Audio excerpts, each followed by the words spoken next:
Здравейте, приятели! Петък е, 8 май,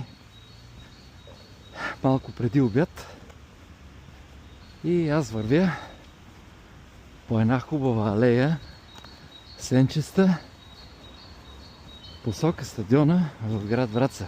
Прибирам се в къщи. Времето е чудно, приказно, спокойно, няма вятър. Всичко е нацъфтяло.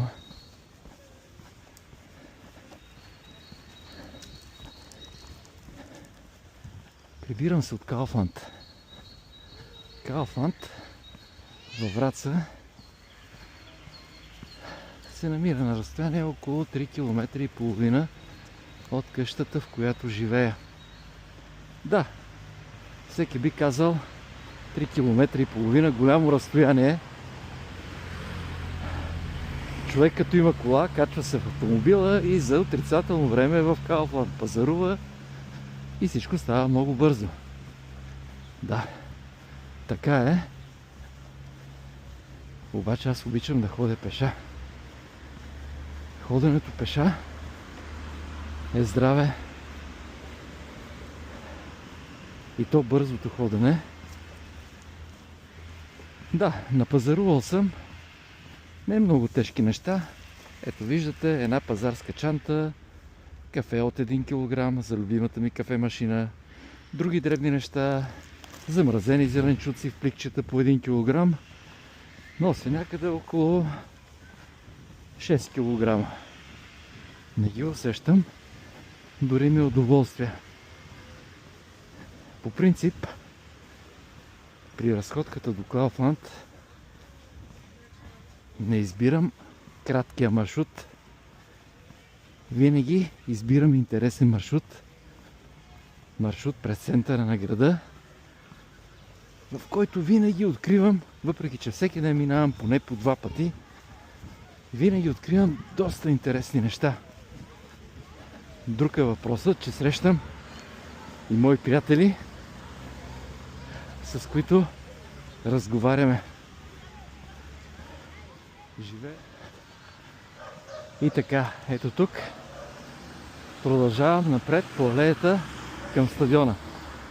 По принцип, трябваше на кръстовището, на така нареченото квадратче във Враца, по пътя за стадиона да завие надясно по улицата към къщи.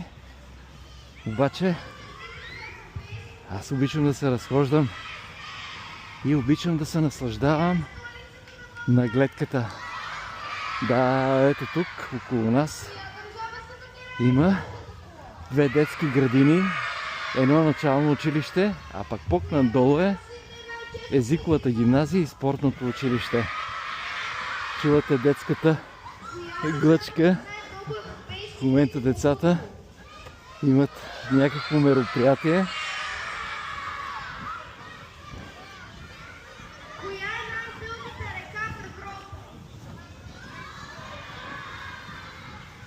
Супер! А сега съм решил, като се прибера вкъщи, да направя следващото клипче и то ще бъде да презентирам един преносим малък принтер, който е около 630 грама, който е мобилен принтер. Netom е марката, китайска марка, с който може да разпечатвате материали, документи, снимки, чернови от лаптоп, по мобилен телефон, таблет, където и да се намирате, докато пътувате на почивка, абсолютно навсякъде. Батерията мисля, че беше около 2600 мАч, което осигурява една изключително дълга автономна работа, но просто ви загатвам, за принтера ще има отделно клипче, защото този принтер страшно много ми помага в хобитата, които имам и в професията като учител, която упражнявах преди 2 месеца. Като за това време съм разпечатал не по-малко от 200 листа термична хартия и може би повече от 10 ролки. Ето, да ви покажа алеята. Много е красиво. Ами продължавам. Продължавам нагоре. Така че предстои едно много интересно клипче за този принтер. И така, скъпи приятели, вече съм на уличката, която отива към нас. От време на време само прехвърлям от едната в другата ръка чантата, пазарската чанта. Споделих някои неща с вас, които предполагам, че ще ви бъдат полезни. Много още други неща има, които мога да ви разкажа за миналите ми работи, за живота ми, за създадените навици и за това, че всеки ден е ден, в който аз ставам сутрин рано, така съм свикнал, в 6 часа съм станал, тогава идва момента за първото кафе, като съм подготвен за това, което ми предстои и това, което ще правя. Винаги изпълнен с енергия и позитивно настроен към нещата.